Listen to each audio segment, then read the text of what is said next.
एक नई और गहन चर्चा में स्वागत है। आज हम एनिमेशन की दुनिया के एक ऐसे राज पर पर्दा उठाने वाले हैं जो हमारी आंखों के सामने होता तो है पर हमारी पकड़ में नहीं आता। हाँ, और ये सच में एक बहुत ही रोचक विषय है। बिल्कुल। आज का जो हमारा मुख्य विषय है वो है रिचर्ड विलियम्स द्वारा लिखी गई बेहद प्रभावशाली किताब एनिमेटर्स सर्वाइवल किट। सही कहा। और खास तौर पे इसका चैप्टर 13 जिसका नाम है टेक्स एंड एक्सेंट्स। तो इस डीप डाइव का मकसद सिर्फ एनिमेशन के टेक्निकल पहलुओं को समझना नहीं है। नहीं, बल्कि ये समझना है कि कैसे एक बिल्कुल साधारण सा रिएक्शन, जैसे हैरानी का झटका या किसी चीज को देख के चौंक जाना, ठीक वही, वो स्क्रीन पर इतना जिंदा और असली कैसे लगने लगता है कि हमारा दिमाग उसे पूरी तरह से सच मान लेता है। मटेरियल यानी इस किताब का चैप्टर 13 सच में एक मास्टर क्लास है।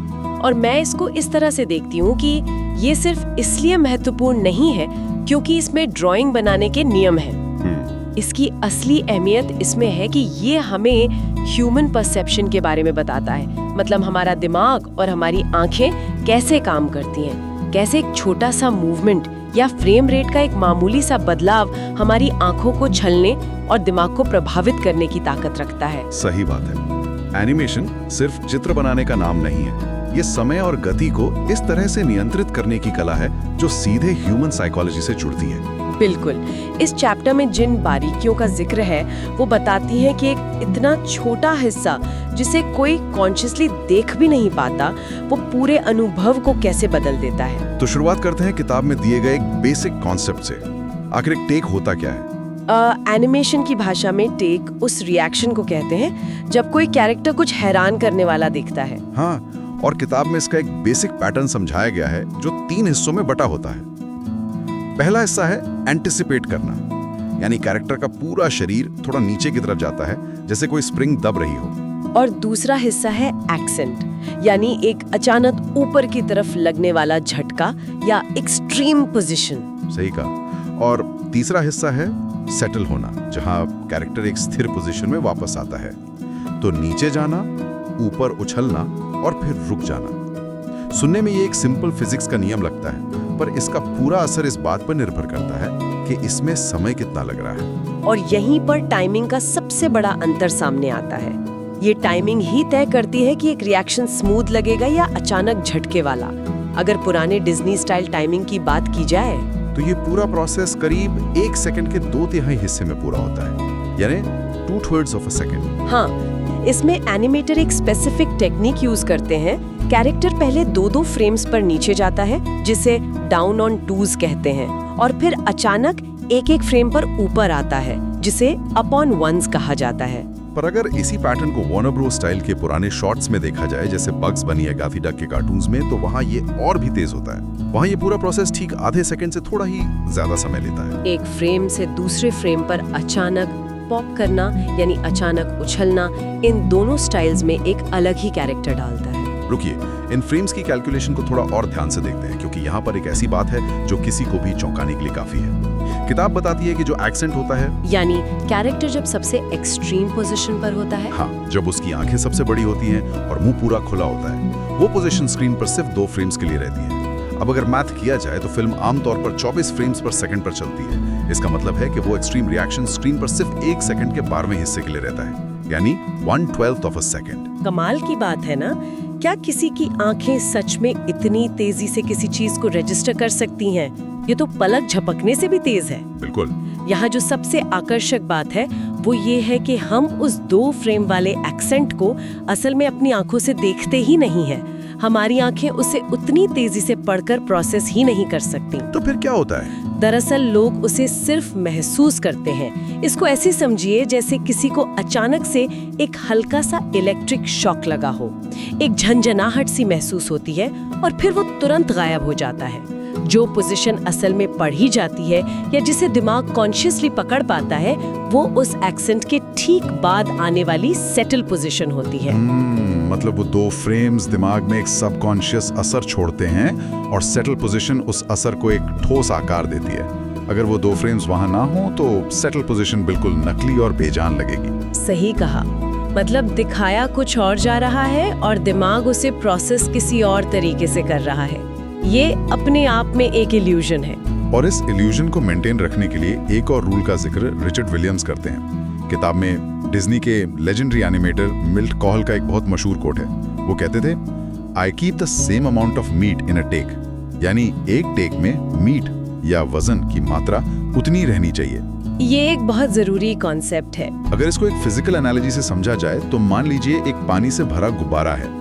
अगर उस गुब्बारे को ऊपर से दबाया जाए तो वो साइड से फूल जाएगा, और अगर उसे दोनों हाथों से पकड़कर खींचा जाए तो वो पतला और लंबा हो जाएगा, लेकिन उसके अंदर का पानी यानी उसका वॉल्यूम उतना ही रहेगा। एनिमेशन में जिसे स्क्वॉश एंड स्ट्रेच कहते हैं, उसका यही नियम है। कैरेक्टर स्ट्रेच होकर लंबा हो या स्क्वॉश होकर चिपटा हो जाए, उसके शरीर का मास हमेशा बरकरार रहना चाहिए। वजन का ये आभास बनाए रखना ही दर्शकों को विश्वास दिलाता है कि वो किसी ठोस चीज को देख रहे हैं, सिर्फ कुछ रेखाओं को नहीं। और जब एक एनिमेटर इस नियम को अच्छी तरह समझ लेता है, तब वो वाइल्ड डिस्टॉर्शन के साथ खेल सकता है, यानी आकार को पूरी तरह से एक्सट्रीम लेवल तक बिगड़ना। हाँ, और इसमें एक बहुत ही ब्रिलियंट टेक्निक आती है जिसे डिले या देरी कहते हैं। टेक्स एवरी जैसे एनिमेटर्स ने इसका जबरदस्त इस्तेमाल किया।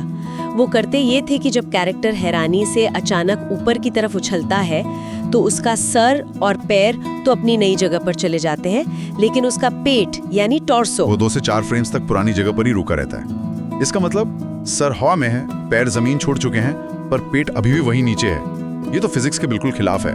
हाँ, और यही इसका जादू है। जब सर और पैर आगे निकल जाते हैं और पेट वहीं रुका रहता है, तो इससे कैरेक्टर के अंदर एक इंटरनल स्ट्रेच, एक अंदरूनी खिंचाव पैदा होता है।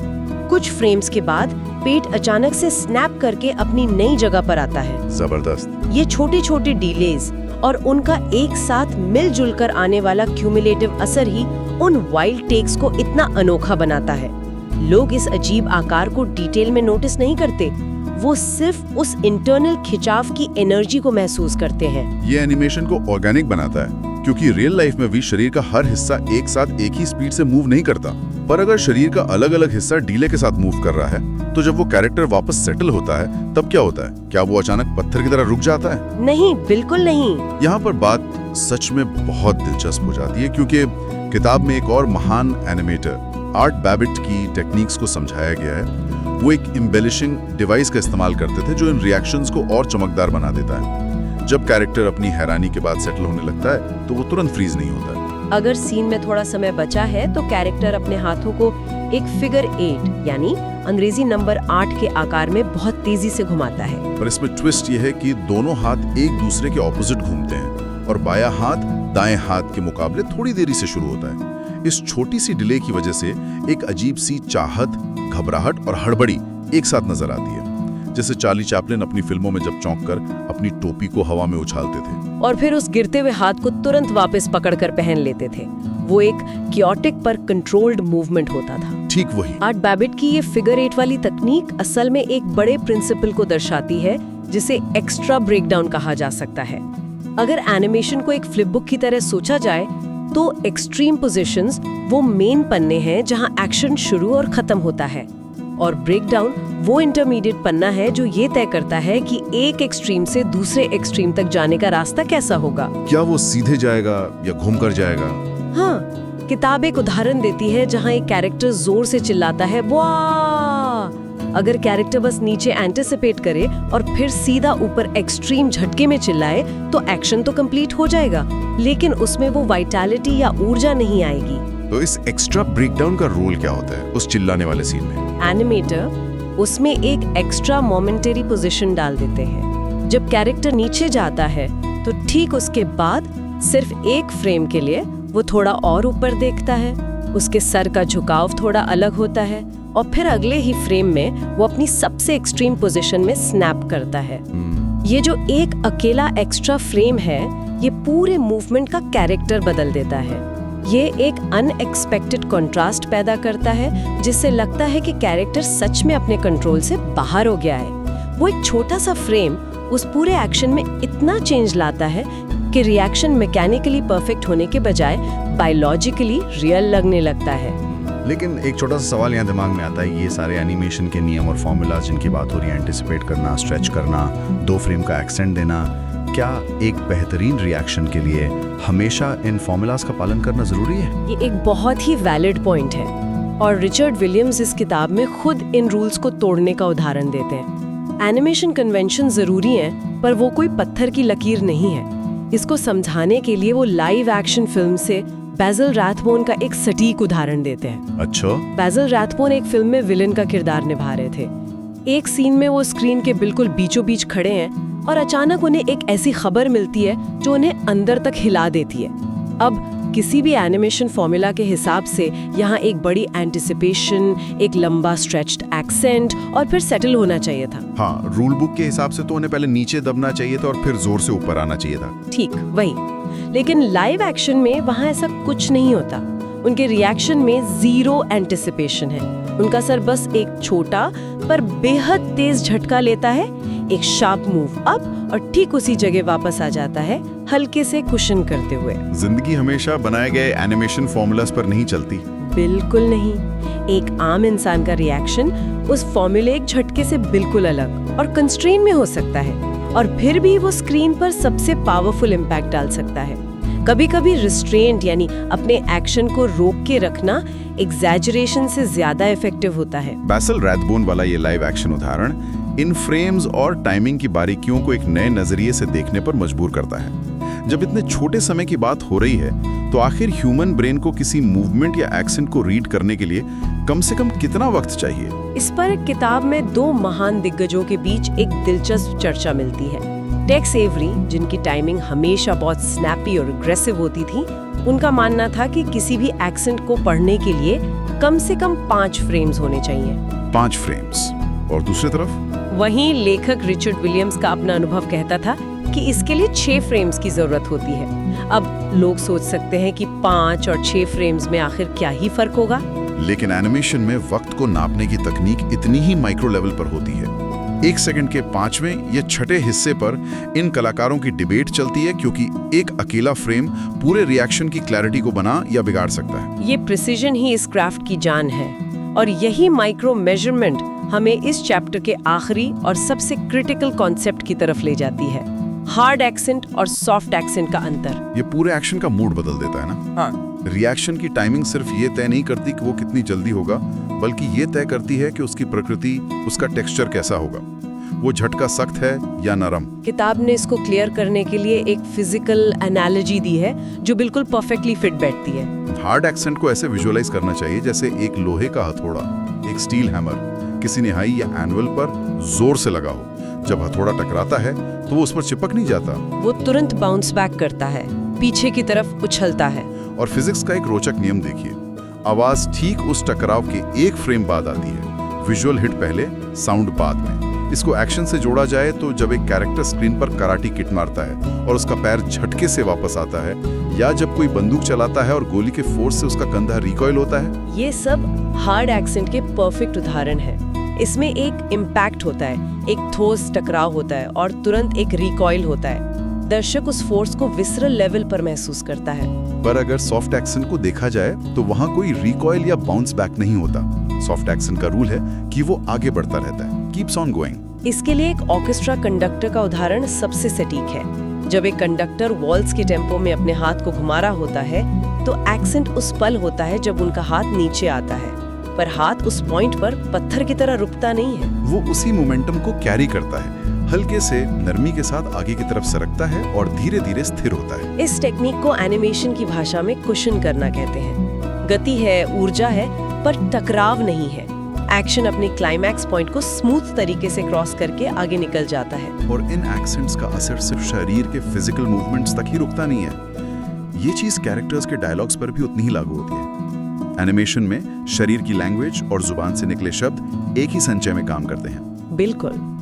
अगर एक वॉइस एक्टर डायलॉग रिकॉर्ड करता है, तो उसकी आवाज का एक्सेंट एनिमेटर की पेंसिल को गाइड करता है। उदाहरण के तौर पर अगर कोई आदेश देते हुए सख्ती से बोले "Why certainly", तो चेहरे और मुंह का एक्शन हार्ड होगा। वो उस लोहे के हथौड़े की तरह हिट करेगा और रिकॉइल होगा। लेकिन वही कैरेक्टर अगर बहुत ही प्यार और ठहराव से कहे "I'd be happy to", तो ये क्लियर सॉफ्ट एक्सेंट है। चेहरे के भाव वॉल्स कंडक्ट करने वाले हाथ की तरह ग्रेसफुली आगे की तरफ बह जाएंगे। एक तरह से वॉइस परफॉर्मेंस और ड्राइंग मिलकर एक सिंगल म्यूजिक क्रिएट करते हैं। ये तालमेल ही एनिमेशन को जिंदा करता है। एक्शन चाहे हार्ड रिकॉइल वाला हो या सॉफ्ट कुशनिंग वाला, जब कैरेक्टर का पूरा मास, उसकी टाइमिंग और उसकी आवाज एक सिंक्रोनस यूनिट की तरह एक्ट करते हैं, तब इल्यूजन मुकम्मल होता है। लोग भूल जाते हैं कि वो स्केचेस देख रहे हैं और उन्हें कैरेक्टर्स रियल लगने लगते हैं। तो इस सब का आखिर मतलब क्या है?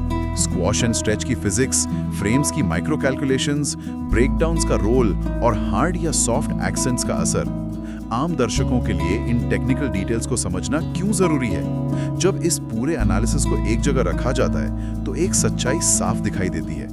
ये फ्रेम्स की गिनती और टाइमिंग के नियम सिर्फ पेपर पर बने कार्टून्स के लिए नहीं है। सही बात है। दरअसल ये सब हमारी रोजमर्रा की जिंदगी, हमारी बॉडी लैंग्वेज और आपस में रिएक्ट करने के तरीके की ही एक हाईली डिस्टिल्ड और एग्जैजरेटेड फॉर्म है। एनिमेशन एसेंशियली ह्यूमन बिहेवियर का एक मिरर है, जिसे पढ़ने की आदत हम सबको पहले से होती है। अगर हम इसको बड़े पैमाने पर जोड़कर देखें तो इसका मनोवैज्ञानिक प्रभाव बहुत गहरा है।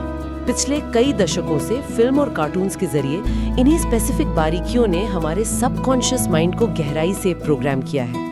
जैसे कब एंटिसिपेशन करनी है, कब एक्सेंट पढ़ना है और सेटल कब होता है। सबने स्क्रीन पर देखकर ही सीखा है कि सरप्राइज कैसा दिखना चाहिए। इन आर्टिस्ट ने हमारी विजुअल ग्रामर तय की है। बिल्कुल। वो 2 फ्रेम का एक्सट्रीम रिएक्शन कॉन्शियसली ट्रैक हो या ना हो, दिमाग उसे झट से पहचानता है और उस पर रिएक्ट करता है। ये उनकी मास्टरी है कि उन्होंने वक्त के छोटे से छोटे हिस्से को माप कर उसे इमोशंस में कन्वर्ट कर दिया। इस डीप डाइव के समाप्त होने पर एक ऐसा विचार उठता है जो शायद नजरिया बदल दे। जरा इस बारे में सोचिए, जब आसपास लोग किसी मजेदार या हैरतअंगेज बात पर रिएक्ट करते हैं तो उनके चेहरों को गौर से देखना चाहिए। अगर उस आम सी बातचीत को, उस हैरानी या हंसी को दिमाग में स्लो मोशन में प्ले किया जाए तो क्या उनके हाथों में और उनकी आंखों में वो हार्ड और सॉफ्ट एक्सेंट्स दिखाई देंगे? क्या नोटिस होगा कि किसी के चौंकने से पहले उनका शरीर हल्के से नीचे एंटिसिपेट करता है और उनकी आंखें चौंकने से ठीक पहले 2 फ्रेम्स के लिए बंद होती हैं? ऐसा लगने लगता है जैसे जाने अनजाने में आसपास की दुनिया में एक रियल लाइफ एनिमेशन प्ले चल रहा है, बस वो इनविजिबल फ्रेम्स पढ़ने आने चाहिए। तो अगली बार जब कोई अचानक झटके से मुड़े तो इस वक्त के पैमाने को जरूर सोचिए। ये गहन चर्चा यहीं रुकती है, पर देखने का नजरिया अब एक नया फ्रेम ले चुका है।